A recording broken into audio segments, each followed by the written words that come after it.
So let's get started with Eat Right and Grow Strong. The format for today's session is going to be question answers. So please share all your questions. I've opened up the chat so you can send questions to me, and then I'll be moderating those questions, and then we'll have a chat. So we're taking this session for children, nutrition, and children. But is Correct. there any difference in nutrition for adults and nutrition for children, or is it all the same? Ha. Actually, to answer it, it is all the same. Because when you see the basic nutrients remain the same, only the role of nutrients in your age of lifespan differs. For children, if you see in their growing age, which is like teenage and puberty, your nutrients like calcium, iron. For girls specifically, iron. For kids in growing age, zinc and omega 3 plays a very vital role. And wherein as you grow forward, grow more in your life, the role of every nutrients change. So basically, the nutrition for everyone remains the same. It is just that what in what proportion or what are the recommendations differs. So for Indians, the recommendations are suggested by WHO, which is the World Health Organization, and also NIN, which is an Indian body. So wherein they have studied Indian population and they have come to a reference range of the recommendation.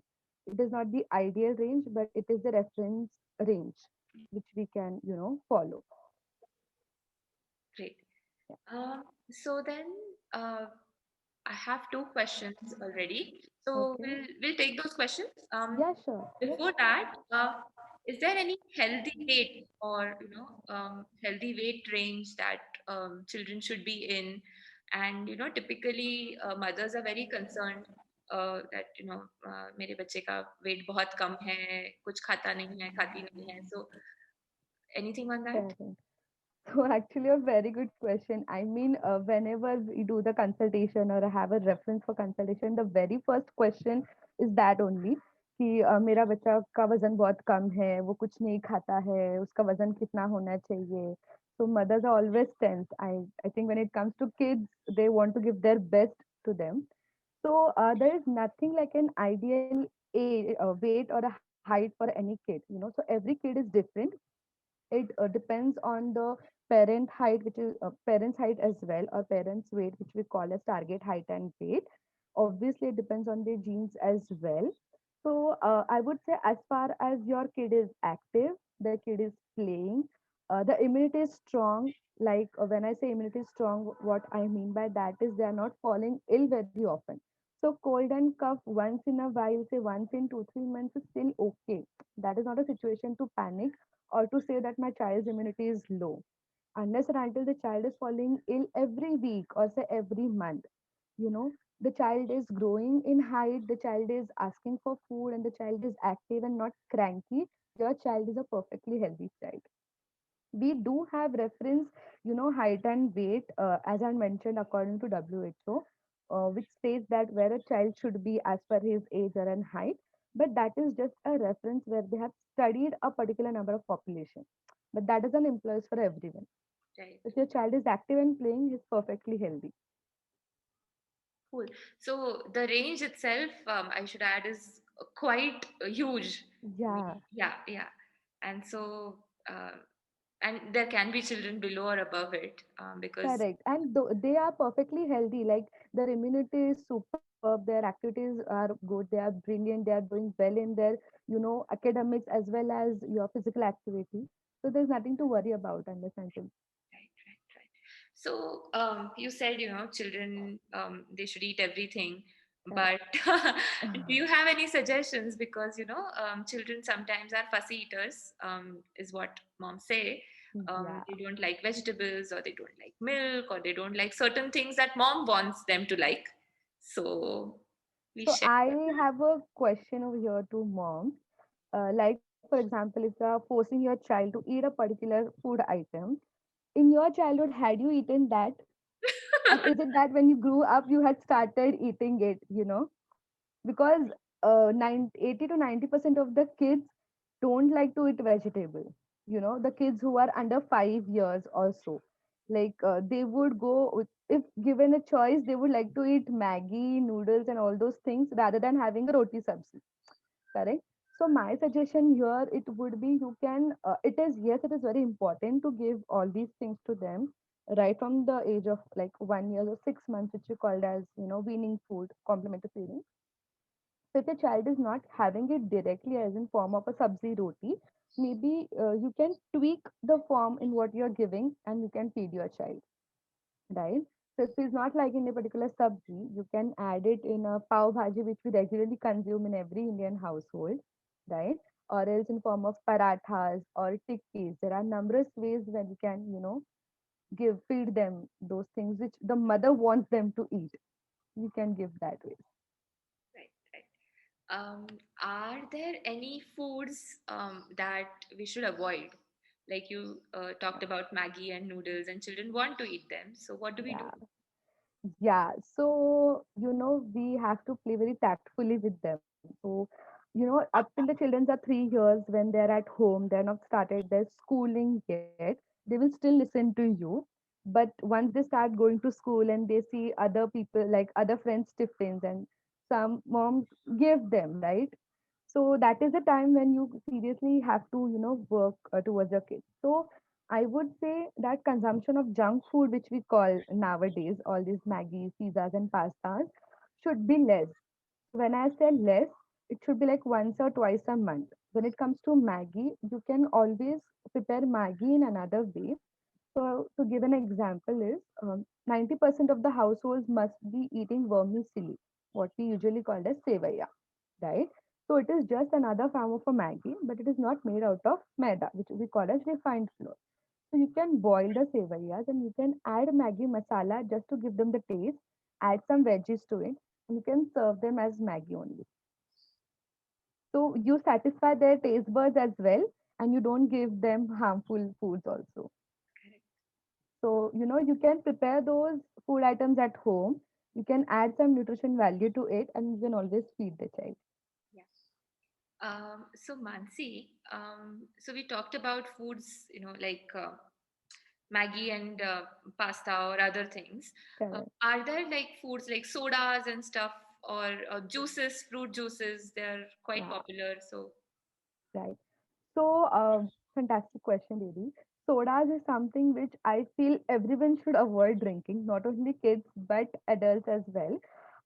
Because what happens is when you consume soda, it leaches out the calcium from your bone. So you can't see the effect immediately, but if you are consuming it for a longer duration, say even once in a month or twice a month, but if you consume it, then you see effect later in life, wherein you develop conditions like osteoporosis, or in kids, even the kids, where there's calcium deficiency on all the spots on your face predominantly when you see that. So sodas is a complete strict no and no for kids and for adults as well. So you should not be doing it. If I come to juices, then the juices which the new companies claim that these are no, non-preservative and completely real juices, but that is not the case. So just to give an example, if you prepare an orange juice at home and you keep it aside for a day or two, it will taste bitter in taste, right? It will turn bitter. It will not remain fresh and sweet. Okay. So if you have not added any preservatives, then how does the taste remain same even after 6 months of packaging date, right? So they do add some or the other preservatives and sweetener, and they claim that it is preservative free and sugar free juice. So Tetra Pak juices are a complete no. If required, you can give fresh fruit juices, but I would suggest to give a whole fruit because it has its own benefits of fibrous and other nutrients which are lost when you grind them. So instead of Tetra Pak juices, I would recommend to have fresh fruit juices then. exactly. And one other thing about these juices is the high sugar content, right? Yeah. So anything on sugar, Mansi? Yeah, very I mean very this topic is very boon these days, no white foods, no sugar, no maida. But yeah, it has its own benefit somewhere down the line. So what exactly is sugar? It's a source of carbohydrate, right? We all know that. So when we say carbohydrate, it is the first source of energy for your body, Reason being, the body utilizes carbohydrates first rather than your fats and proteins. So it's an immediate source of energy. Okay, but there are again two sources of carbohydrates. So one is a complex source and one is a simple source, which we call as simple carbs. So sugar is a simple carb. Agreed, in situations like you're feeling dizzy or you're feeling weak, you can consume a glass of lemon juice, which we usually give also, right? For that instant sugar rush, because it gives you immediate energy. But what happens is, the more amount of sugar you consume in the body, your body activates more insulin. Okay, because the more of sugar, to regularize that sugar, your body has to prepare more insulin. Okay, so that will affect your blood levels again. Okay, and then more intake of sugar will also lead to other consequences like tooth decay, which is very commonly seen in pediatric age group, right? Then frequent consumption can also lead to obesity, which is a rising thing in Indians right now. And because of this lockdown, so there are kids who have gained like 10 to 15 kgs in a span of 6 months in the lockdown period. So I've been dealing with such kids these days, and the mothers are like, they have just gained weight and we really don't know how. But this is how they are gaining weight, right? You are indulging in ice creams and desserts and sugary preparations that leads to obesity. Again, more intake of sugar would hamper your immune system also, because that would disturb your gut microflora. Okay, which is, it should be balanced for a proper digestion. So you should eat everything in moderation. So by moderation, what I would mean is, one or two teaspoon in a day is still fine, but anything beyond that is not advisable. So this 1 and 2 teaspoon, Mansi, is for children what age? Up to children say 10 to 12 years of age, Okay. and beyond that you can consume 3 teaspoon, not more than that. Okay. How about like children who are below 3, or sometimes pediatrics, pediatricians say that no sugar. Right. I remember I didn't give her sugar until she was 1. So my daughter. So Right. what do you? Yeah, so yeah, we do ask them to avoid that, because you can always substitute sugar with other natural sweeteners. Like you have jaggery, it has iron also. So when you say sugar, it is just empty calories. Like your soda, it has nothing but just carbohydrates. But when you can get those carbohydrates from other natural sources, okay, it is always good to consume those. Instead of sugar, you can also consume dates as a sweetener. You know, you can also add a pinch of cinnamon powder, because it is also sweet in taste. You can use that as well, or else you can use jaggery also. How about But honey? How about honey? yeah, honey can also be given, not a problem. You Okay. can consume honey as well. Yeah. So related to sugar, we have two more questions from the audience. One is, um, can you talk about the relation between eating sweets, hyperactivity, and sleep disturbance? Is it true that giving sweets closer to sleep time affects sleep? Yeah. So as I had mentioned, that sugar gives you short-term energy, like it gives you instant energy. So kids who have hyperactivity disorders, they are in which ways very active. You know, they are, if you give sugary foods or desserts, so that is going to increase their activity level again. And if you give them before your sleep time, then your body needs to rest. The digestion process slows down as the day ends. Okay, and if you're trying to put your kid to sleep, and if you're giving some sugary preparations, then the kid is not going to sleep. It is going to activate his levels again, and they are going to be like up and active and playing here and there. So if at all you want to give sweets, you can give in daytime, when you know the child is going to utilize this energy throughout the day. And again, that energy is not going to be stored as a form of fat when you give at night time also. So it has two these things, the activity levels also, and again the chance of obesity as well. Right, right. And then related to honey, do you think it's safe to give honey? Because sometimes, again, there's two opinions on it. Honey is not safe. Yeah, actually it is, but I feel giving 1 or teaspoon of honey is not going to cause any harm. So as we know nowadays, nothing is organic or nothing is pure or fresh, right? Everything is adulterated some or the other way.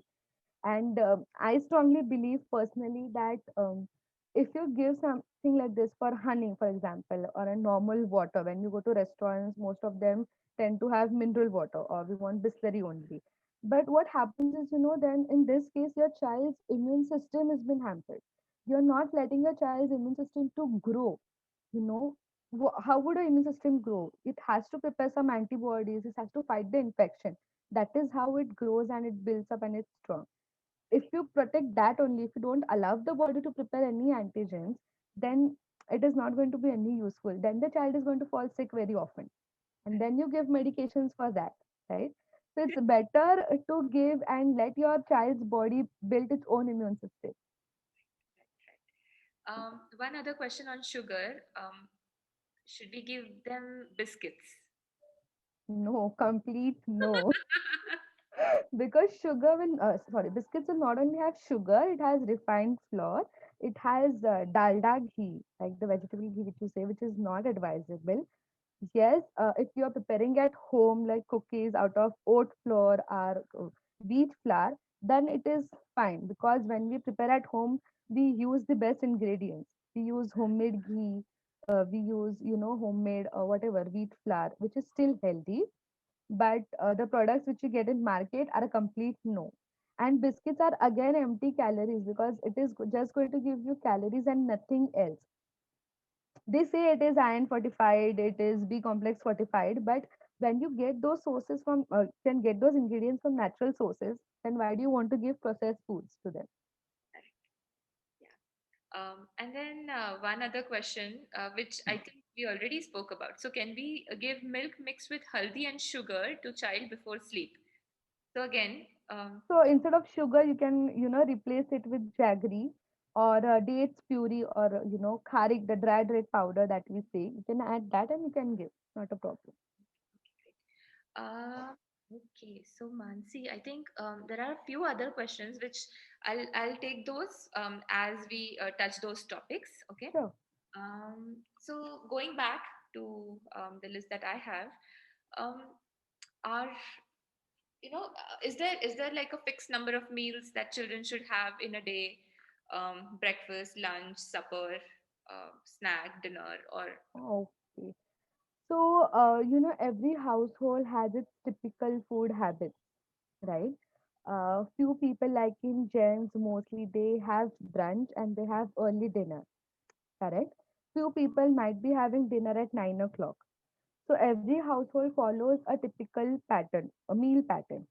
So what we recommend is to have small and frequent meals because then what happens? Your body's metabolic system is moving continuously, right?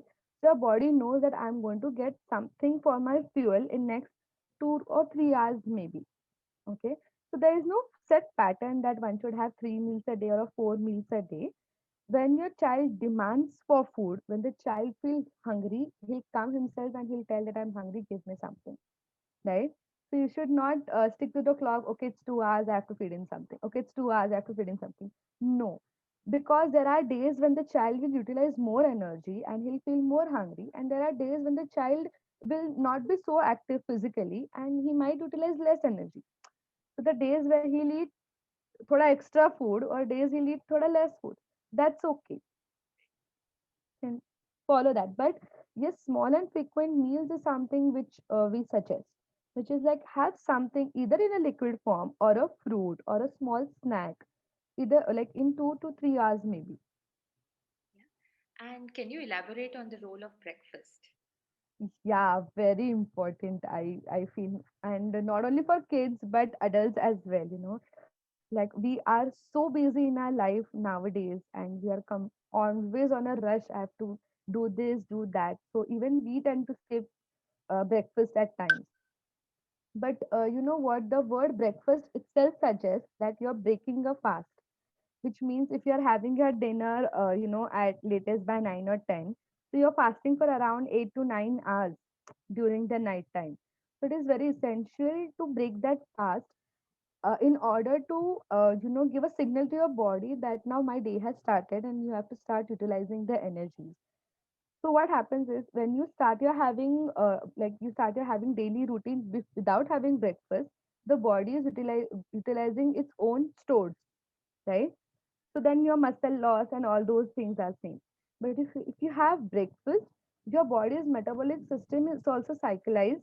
It is working properly, you know. And for kids, there are studies which have shown that if a kid is having breakfast, his brain development is better, because dominantly our breakfast recipes, the Indian recipes, are a very dense source of carbs, proteins, and fats. If you take poha or if you take a paratha also, so it is a source of carbs and it is a source of proteins and fats as well.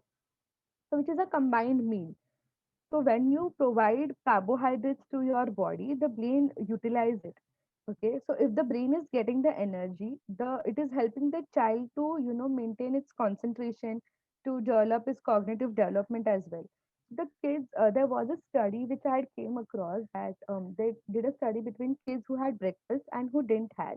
The ones who had breakfast showed a very good, result, or very good improvement in their academic as well, like their concentration, their development, and intelligence and everything.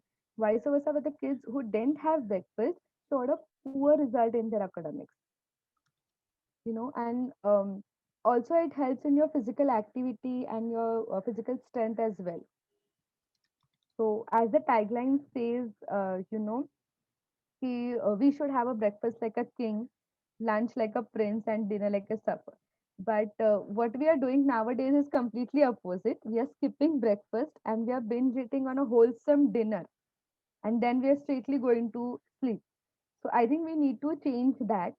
And I also feel strongly that kids follow what is going on in the house. They follow us, what the adults are doing in their house. They observe and they follow. So if we adults in the house start having breakfast, start changing our habits, the kids will also start following us. That is a change which we also need to do in our days life. And Mansi, I think one of the reasons why we tend to skip breakfast is because we wake up late, right? Right. We wake up by the time, it's almost, you know, not lunchtime, but almost lunchtime. Or children, that happens a lot. And one of the Correct. reasons is because they're sleeping late and because dinners are late, right? Uh, can you hear me? Right. Yeah, yeah. So, No, there was some lag in between. okay, okay. Yeah, so I was just saying that breakfasts are being skipped because we're waking up late, and we're waking up Right. late because we're sleeping late, and because we're sleeping late because we are eating late. So, Correct. what do you think is, the interval that we should maintain between eating and sleeping, and what is like a healthy, how much sleep is required for a child? Yeah. Right. So as we say, somewhere around 8, 9 to 10 hours of sleep is required for the child. And as the child grows, their sleep durations, they reduce. Like earlier, the child sleeps throughout, like in between the day also. But as they grow up, their daytime sleep is like gone for a toss, and they just sleep at night.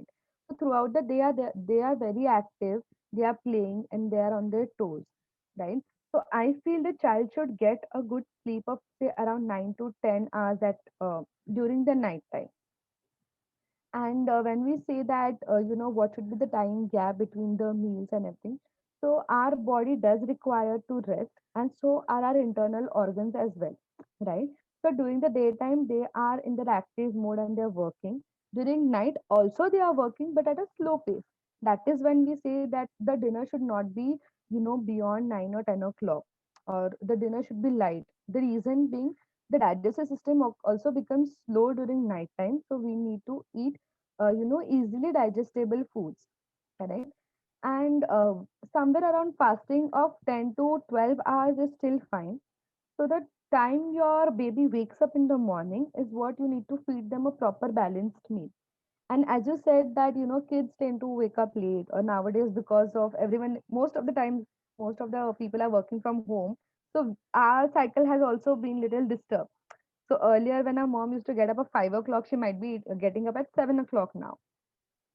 So what you can do is, it is not necessary to have an elaborate breakfast like paratha, sabzi, or accompaniment with it. But you can also have a glass of smoothie, which has, like milk, which has some vegetables or fruits, like a fiber source, which has a protein source and a cereal like ragi also in it. So if you just have a glass of a smoothie also in the morning for your breakfast, that is also perfectly fine. So preparing a glass of smoothie would not take more than 10 minutes, correct? And that can be a breakfast for the entire family as well. And then you can have early lunch, or else you can always do the pre-preparation at night so that your morning time is reduced and you can prepare the breakfast fast. But skipping is not an ideal thing to do. Yeah. There's one more question related to dinner. It actually applies to any meal, really. So, fruits before meal, after meal, during meal? Okay, so fruits during meal is a complete no, but any time like 1.5 hour or 2 hours before meal or after meal is completely fine. Okay. You can do that. Okay, cool. There's one other question. Um, can you give more breakfast suggestions? What should be included? You Okay. already spoke about it. Yeah, so I'll just elaborate it more. Like I spoke about smoothies, or else you can do what you can do is have theplas or parathas, which you can knead the dough at night and you can just prepare it in the morning, or simple one dish like a poha or an upma, which is commonly prepared. Or you can also have steamed breakfast like idli or dhokla. You can stuff it with vegetables and give a chutney along with it. You can do that ways also. Or pancakes or chilas. So you can prepare the dry flour, like a thalipit atta, which we usually prepare. Either you can prepare a thalipit or you can just have like green moong, roast green moong and grind it, prepare an atta of it. In the morning, just add some water, some grated vegetables, spices, and prepare a dosa or a chila kind of a thing. So that can also go as a breakfast. Or yeah, you can give that ways. Cool. So we have a question. Mm-hmm. My child sleeps late and sleeps for less number of hours. Hmm. Do I need to change her dinner time? I feed her at 7:30 p.m., but she gets hungry again at 11 before sleep as she's super active. Okay. So while she gets hungry again, so feeding at 7 o'clock is perfectly fine. That is the ideal time when a kid or anyone should be having his her dinner. But if your child is feeling hungry again before going to sleep, you can give her a cup of a milk. Add some dry fruits to it, which will see to it that her micronutrient recommendations are also met. And you don't need to change the dinner time, I feel that is right. But you can add a glass of a milk or say maybe a laddu at that time, and then the child can sleep. Okay. Laddu made out of jaggery, not sugar, but or else she won't sleep. Or else groundnut chicky or groundnut dates laddu, which we can easily prepare at home. You can feed her that. Um, there's And sorry, I would like to add one point. Ensure that she is not using any gadgets before she is going to sleep. So that way, the child might sleep little early and would not be active. Because what happens, even we at times are surfing on our mobile before we go to sleep. So I believe in practicing that. Even I myself do that. I keep my mobile aside, say at 9 o'clock only, and then I go to sleep at 10 o'clock. So that way I sleep much faster. But if I'm watching something or am I on mobile, then I might end up sleeping at 11 or 12 o'clock. correct. Same goes with kids as well. Yeah, so you've touched on two things. One is milk, and then the other is screen time. So we'll talk about those. First, we have two questions on milk. Mhm. One is cow milk to be given, not to be given? Um, what are your, because sometimes doctors say you should not give, it's unhealthy. So what is your opinion on that, Mansi? I know there's a lot of controversy around it. Yeah, actually. But now, since you have touched the topic where the doctors recommend to give or not, so I feel that pediatrician nowadays say that you should not give milk before the child turns 1 year of age, right? So from 6 months or 7 months onwards is what we start feeding the child the top feed, okay, apart from the breast milk. So why we do that is, because it's till the child grows like 1 year or above. Until then, or the organs are not grown completely, and the child is still at risk of getting any allergy, like lactose intolerance, which is the lactose enzyme allergy, which you say, and cow milk protein allergy. So cow milk has an casein named protein. So kids have a tendency to develop that allergy if milk is introduced in early stage of life. But beyond 1 years of age, we start introducing it gradually. Okay. And after that, I think for vegetarians at least 2 cups a day should be given. It can be cow's milk, it can be buffalo's milk. If it is buffalo's milk, you can, just remove the fat, boil it, and you can feed the child, because comparatively, buffalo milk has more content of fat than cow milk. But giving 2 glass of cow milk a day would not cause any harm to the child. Um, Again, you've already said, Mansi, that nowadays nothing is pure, everything is adulterated, Yeah. and given the different kinds of food that we are feeding the cattle these days, do you think that giving milk is leading to hormonal imbalance in later ages, and what should we do about it? Actually, there are no scientific studies to prove this, that feeding different kinds of food to the cattle is affecting our hormones. There are many other things which we are doing. Our lifestyle these days is the main reason for our hormonal levels to be imbalanced and affect. So there is no study to prove, particularly if we are feeding that milk to our kids or maybe adults, it is affecting our hormonal levels. I don't think they have done it yet. Okay. Yeah, again, there are studies, but then there are counter studies, so it's really hard to Correct. understand what exactly.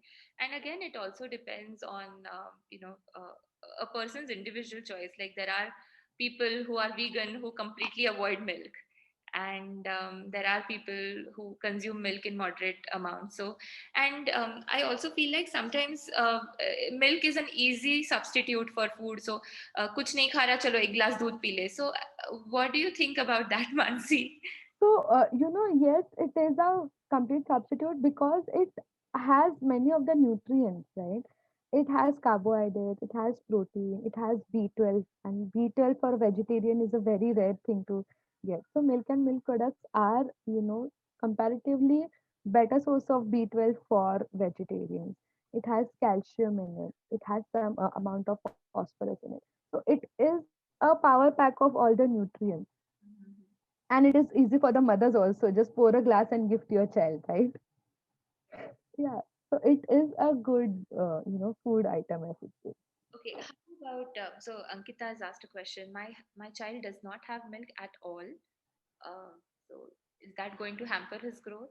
He eats everything else. Yeah, so I won't say it is going to hamper its growth, because you can always supplement the nutrients in other forms as well.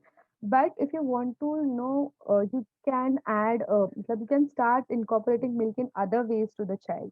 So when you're kneading a dough, instead of water, you can knead the dough in milk, you know or you can add a teaspoon of dahi while you're boiling the dal. Also, you can add 1 or 2 tablespoon of dahi to it, so the child would consume in some or the other form.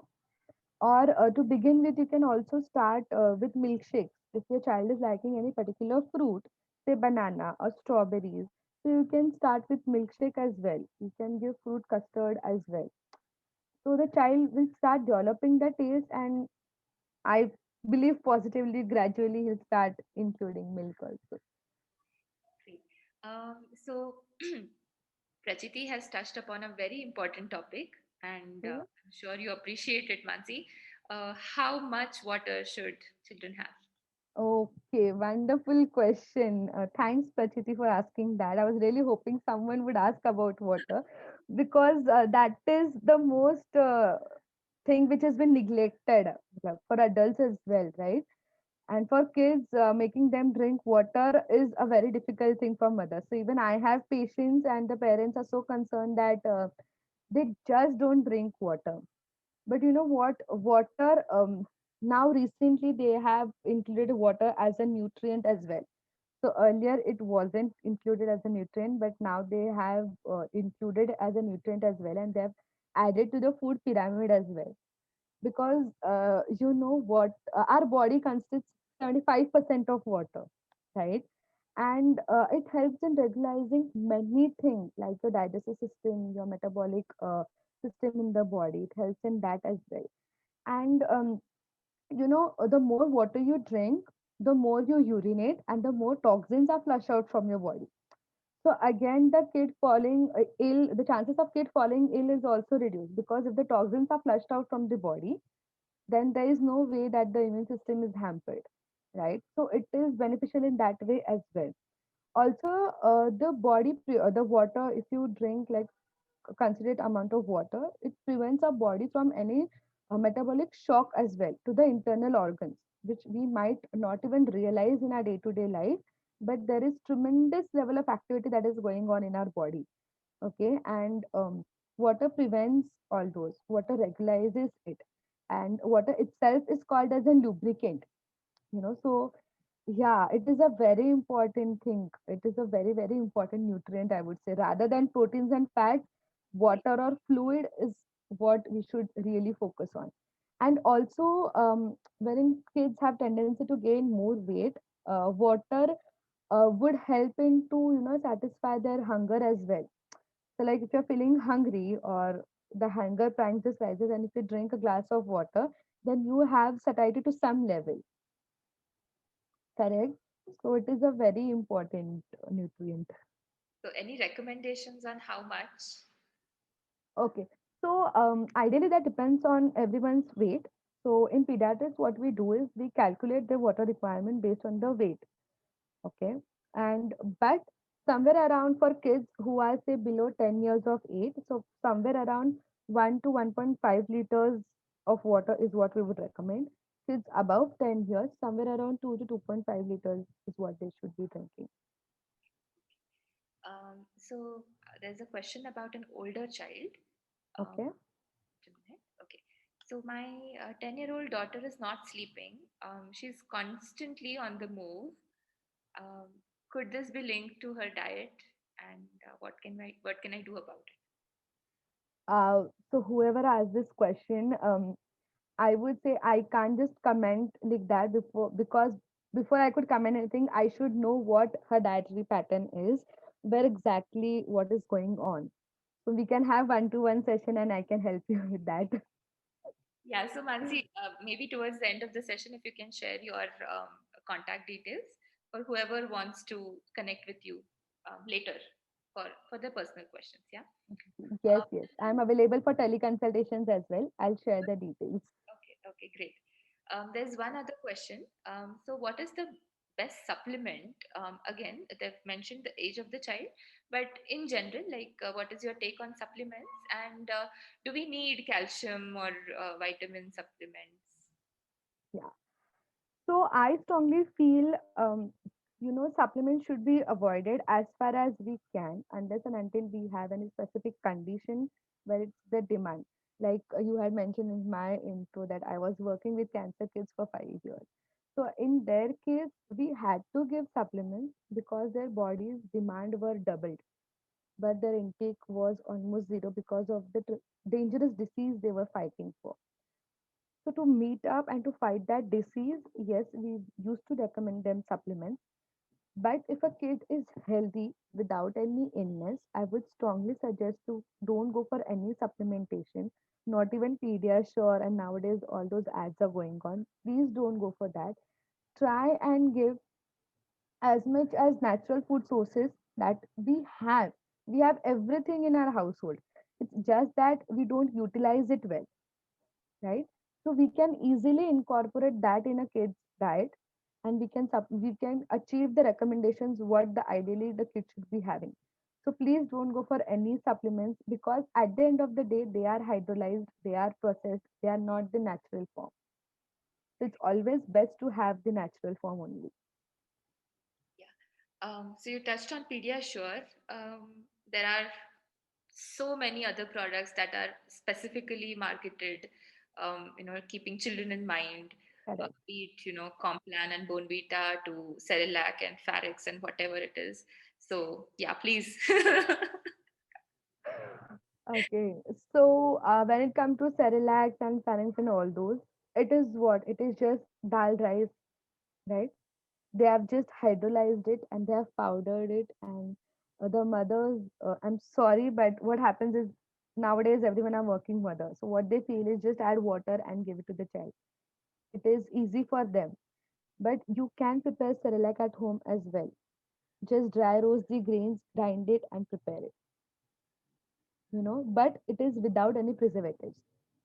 So the products that we get in market have added preservatives, added sweeteners, artificial colors, or artificial sweeteners to them. And we should avoid giving that to our kids. We can easily give that at home. Then the question remains about your Bonvita, Complan, and Pediasure, everything. Yeah, they do claim that they have all the nutrients, and they have all the nutrients. I don't deny the fact, but again, they are hydrolyzed and they are not in a natural form. Correct. So what happens is once a kid develops a habit of having Pediasure, then the kid might not have milk in any other form. They just want Pediasure. And what happens is we keep on giving, but it affects our body organs somewhere. You know, if you give once in a while, say one scoop in a month or a two, it's okay. But if you keep on giving it again and again for a longer duration, it is going to hamper your kidney function. Correct. So avoid doing that. You can add, as I had mentioned, you can add cocoa powder at home. You can add hot chocolate powder for that coloring or flavor at home. You can add jaggery to milk. It also gives a taste like chocolate milk only. You can add nuts at home, which are nutrient dense and which are not going to affect your body in any way, but in a healthy way only, not in a harmful way.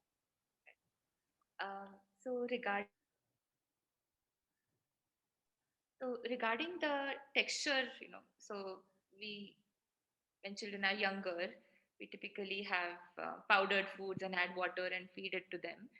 When should this stop? Okay. So we start our weaning from say 6 months of age, and we introduce one food at a time that goes up to 12 years, 12 months. So when the child is somewhere around 12 to 15 months, they slowly start growing their teeth. It depends on kid to kid, but that is a normal age where kids start growing their teeth and the teething process starts. So that is the time when you need to stop giving those, soft textured foods and give them finger foods. So finger foods can be, your sticks of carrot. You can half boil the carrot and you can, give him, or drumsticks in that matter, or even radish you can give, or cucumber, or a slice of an apple, or any fruit, so they can chew. And what happens is when the gulping process is started, once the child begins to sit properly on his own, that is when you should stop the complete liquid consistency foods and start giving some upma kind textured food, pureed form or a little thicker form. And gradually when the child turns say 1.5 year, or around 2 years of age, that is when you start giving them pieces of chapatis also. Along with the finger foods you can give pieces of chapatis also. So start including your solid foods gradually in form of a fruit. Maybe earlier we mash the fruit and then we give, the child just has to gulp it down. Correct. But when the child is able to sit properly, the child is able to, child has grown one or two teeth, the teething process has started. That is when you can shift from your soft pureed foods to a little finger foods kind of option. Um, so children, when you're feeding them, so okay, let's talk about feeding. So what do you recommend? Should we keep feeding them until they learn to eat on their own, or should we start uh, having them self feed from an early age? Yeah. So I think we should start having them self feed at an early age, because what happens is that develops a sense of, in the kid as well. So the kid knows what he wants to eat, how it is to be eaten. So I would suggest, while you're having dinner, don't feed your child separately. Ask him to sit with you only along with your other family members. You can give him a separate food maybe. up to 1 year of age, or say 1.5 year. But beyond that, we recommend to prepare the same food which is prepared for the other family members also, because then the child, he feels that okay, I've been given what everyone is eating, right? Now, to what we see in other households is the child is going from hovering from here to there, from daddy's plate to this plate, because the child doesn't want to eat which is specially prepared for him, but he wants to eat what others are eating. So maybe you can prepare the same food. Maybe you can teach the child to, eat by himself, because that will also develop, your concentration and your other stimulus, other cognitive development as well. So yeah, this is very important, really. Self-feeding is what Montessori method also preaches, and one of the things is we are preparing the child for school, and in order for the child to develop the power in their muscles, they need to be able to eat their food on their own, whether it be by the use of spoon or with fingers, but they need to have those movements, and only then they are going to be able to write. So Correct. we never think of it this way, but there are so many benefits of having the child self feed. Um, Correct. And that also gives a sense of, satisfaction and achievement, that, yeah, I can, like others, I can also eat by myself. I have achieved something. and it liberates mothers, no? Correct. Yeah. And then, what would you have to say on watching YouTube or distraction feeding, basically? Okay. So it's a strict no from our perspective, because, what we believe in is, your child should be aware what he is eating, right? And the quantity also. So if you distract the child while eating, the child may not understand if he is full or if he is not. Then what happens is you tend to feed him more and the child vomits it. Then you're again worried that the child has not eaten anything. And within half an hour, you are sitting again and feeding him, right? So this is overeating, where the child's demand is also not so much. And it is very important to, make your child understand what are you feeding him, what are the benefits. And huh, and you are not saying in the long run what happens. Matlab, abhi people as parents are just saying, "Huh, for now he is eating, that is what is important for me." But you are inculcating that habit into your child. So in future also the child is not going to eat if you don't have any screen or any videos in front of him. Instead, you can talk to your child, you can story tell, you can hear to Monali Didi's stories, you can just play there, don't show the screen, okay? And you can just recite the poetries and you can feed your child. You can say how your day was, maybe like that, in a funnier way or in a story form, and you can feed the child. But please don't give them YouTube or mobiles and feed them. I think, Didi, you might have more inputs to what I said because It is important from the dietary perspective also, and then there is this other view where screen is having such a negative impact on the child's brain, because screen provides a very strong stimulation in the form of audio and video. It's constantly moving, there are bright colors, there's so much sound, all the effects. And when the child gets used to all of this, then things like the smell of a flower or a bird sitting on the window no longer interests the child, because now the child correct, is looking for this action and this drama. And then I don't know how many of you feel this way, but it also affects us as people, like how many of you have a negative image of a stepmother? Does it have to be that way? No, but that's what the media has sort of put in our brain. put in our brain. This is Correct. like a very different example. Of course, children are not exposed to these things at this age, but a lot of these impressions that they are forming at this early age go into adulthood and affect them in ways that we can't even think of. So, nutrition definitely, but so many other things, and yeah, they should not be seeing what they're showing on TV these days. Right. So Cool. I have seen households, like in my personal house, like my brother. So he had purchased a new TV, But since my nephew has come and now he's 2 years of age, not even once they have on that TV. Yeah? So the picture of a TV for him is just blank black color screen. Something appears on that, or we can watch videos on it. This concept is only not known to him. And it happened once that we were watching something on the TV, like we wanted to see on a bigger screen and not mobile, since everyone was sitting. He came and we all were like, shit, we are owning the TV in front of him. But to our surprise, he was busy playing himself. He never looked up once also. And we all were so happy that, okay, fine. It is our mistake that we were watching in front of him. But as a child, he knew that this is not something which I know what is to be done with this. And he was busy playing himself. So very important for the adults to model this behavior, Yeah. because if we are watching TV, or we are, it could be something as simple as news.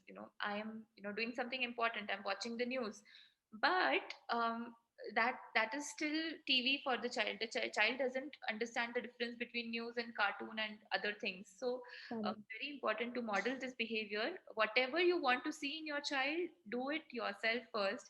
Be it diet, their food habits, anything. It all starts with us. So yeah, thank you, Mansi, for sharing that. Really important. And we are also nearing the end of our session. One last question, Pratima. I'm not sure if that applies to Sia, but school canteen food is made compulsory. Is it nutritious and can we rely upon it? I think it all depends, school to school, right? Yeah. Yeah. But nowadays, if you see, many schools have hired, dietitians and nutritionists, and they are taking care of, kids' nutrition, and they are trying to provide a balanced diet. But that, again, as you said, depends on school to school and the choices. Great. Any last minute questions, anyone? I've tried to cover all the questions, but may have skipped something. So yeah, see, Pratima has something already. Yes, I have actually few questions. My kid likes to eat papad a lot. We prepare papad, lot of variety of papads at home, but still, it has some kind of soda and some kind of papad khar. So we means my mother-in-law still puts a low quantity, but still, is it okay or safe for her to eat? Okay. So what you can do is, since the kid is already used to having papad, so you cannot just directly stop it. Mm. You can gradually decrease, the intervals. So like if she's having say 3 times a week, you can cut down to 2 times, and you can substitute papad with khakras. Okay. You can give that as well, or else, yeah, I think khakras is a much healthier option than papad, or even nachni papad, which we Yes, prepare. the same. We prepare nagli papad at home itself. So she Huh. likes that a lot. Yeah, but So as is you it said, safe it for does her? have soda. Yeah, I won't say it is completely harmful for her. So, once a Quantity week is is less. Yes, quantity is less. okay. So, as far as the quantity is less, you can just decrease the intervals. So, give alternate. Maybe once you give a nagli papad, once you give a khakra to her. You can Okay. do that too. Okay, And I have few more questions actually, if I may ask. Pratima, I'll just Uh, add one. yes. Um, Huh? Papad khar or soda that you mentioned, right? You Huh? can actually make soda from banana. So raw banana, the cover of the raw banana. I don't Huh? know the procedure. I'll find out and I'll share with you. But that is a very good substitute for soda or papad Okay. in papads. Yeah. Okay, go on. Okay. So sometimes I give her shallow fried food. So is it okay to give her shallow fried foods or fried Yeah, foods? yeah, it's Even perfectly fine. No problem at all. So once in 15 days, if you give, that's completely fine. See, you don't want to restrict all those things, because what happens right now, the child might listen to you. But as I had mm, mentioned earlier also, now she's in school, for example. If she goes, higher secondary, or she mm, grows old, she is going to see all these things around her, right? She is going to eat it. So it's okay if you give her at home only, because at home we ensure that we are using good quality of oil. We are not using the same oil to fry the things again and again. right. So it's perfectly fine if you give her once in a while. And one more question. Mm-hmm. I give her dry fruits in after she wakes up. Means at 6:30 to 7, it's milk time. After that, when she wakes up at 7 or 8:30, I give her dry fruits. She demands that give me dry fruits because she has a routine of that. So everybody tells me that give her soaked dry fruits, but she doesn't like soaked dry fruits. So is it okay to give her as the way the form it has? So Yes, I give it in it's grated perfectly form, but fine. not the soaked ones. But they It's say that perfectly fine. almonds should be peeled. Their skin is not safe. No, in fact, you have touched a very good point. Almond skin is a good source of fibers, and the Exactly. nutrients which are present in skin would help the nutrients in almond to get digested in the body. Okay.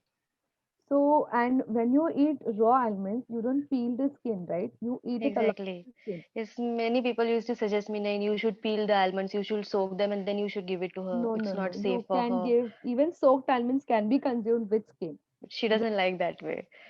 So I give her raw. absolutely fine. It's no problem even if you're giving in raw form. Mansi, the Okay, very and the very most important, yes, Monali, ma'am, you want to say anything? go ahead. Okay, purify, as you mentioned, now each and every home consists of purifiers fitted with RO. So the TDS is always contained. So Right. even my purifier, it has arrow and it has TDF of 10 on 20 itself. I try to ask the company itself if I can remove the arrow. But in that case, sometimes I use tap water to cook Sia's food. So Mm-hmm. while I'm cooking or boiling the water, so the mineral does gets evaporated or still she consumes the raw water form, even if it is cooked. No, the minerals are not, the nutrients like the minerals in water are Is not going to be, evaporated. evaporated. No, no, no. It is there in the water. You can give it. Because yes, even after when we are traveling or going anywhere in the gaon वगैरह, so I avoid giving her that water. I always carry my water from home itself for her, because So, even I feel fall ill immediately after drinking water from outside. so have you tried giving her that water and has she fallen ill after drinking that Sometimes I water? gave, but she didn't fall ill. Huh, so then, as I had mentioned also in the earlier topic or some question that in this way you're not letting her body to build her immunity, Exactly. you know. So I would suggest stop doing that unless and until she is ill and you are Okay. visiting your village, then it is fine to give boiled water. But if she's not ill and she's tolerating it well, then I don't think there's any need to give the RO water only. She can drink that Okay. because your body is reacting differently than her body, right? So let her body build her own immunity and let her drink those water. Is it possible for you to carry your water everywhere that you go? No, there will come a point in life where she Right. has to drink, water from somewhere else, Right. correct? So then that time you don't want her to fall ill. So now is Right. the time when you let her body to develop her own immunity. And one more thing regarding water, she drinks a lot of water. So I'm worried because of drinking lot of water, might be she is not hungry or what. Because she asks many times and she has a glass. One time at all, she drinks the whole glass of water. How old is your child? She's just two. She's just 2. Okay. And how often she urinates in a day then? A lot. Now is the time that she can't control also. Still, she drinks a lot of water. It means she's having one mouthful of water and still she's asking, I want to go to run to for urination. So But that's perfectly fine. See, her kidneys and her body function is working very well. So whatever water she is drinking, she is okay. urinating it. Just ensure that you don't give a glass of water before her meal. Because if you give before her meal, then she might eat less. That's So, my main issue because while eating also she asked me a water. I yeah. give just one or two sips, but she asks more So what you even can while do eating is, food. you can try telling her that, okay, we are sitting for the meal now. I've given you half glass of water. This Hmm. is what you will be getting till the time you complete your meal. Okay. I'll give you water after you finish your meal, okay? Hmm. But in between the meal, you have half a glass of water. So it's up to your Okay. decision if you want to drink it before or you want to drink it sip by sip throughout the meal. Okay. So this is something that you need to, start building in your kids. And it's Okay. okay to say no. So Yeah. be feeling that if she's asking for water, how can I say no? But it is important to set limits and let them know of the limits, because sometimes they are Right. able to set those limits for themselves, and that is where they need our help. And so we should. So setting limits is a good thing, and we should do it for them. Correct. So, Okay. any last one we have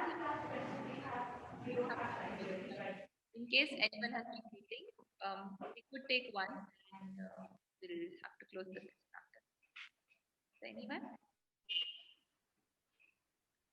Okay.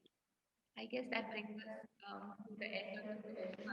Thank you so much for giving your time and all the valuable questions and all information, sharing that with us. So, thanks a lot. Um, okay, I think Prachiti has a question. Prachiti asking about fruits. How about breaking fast on How about breaking fast from fruits? fruits? Okay.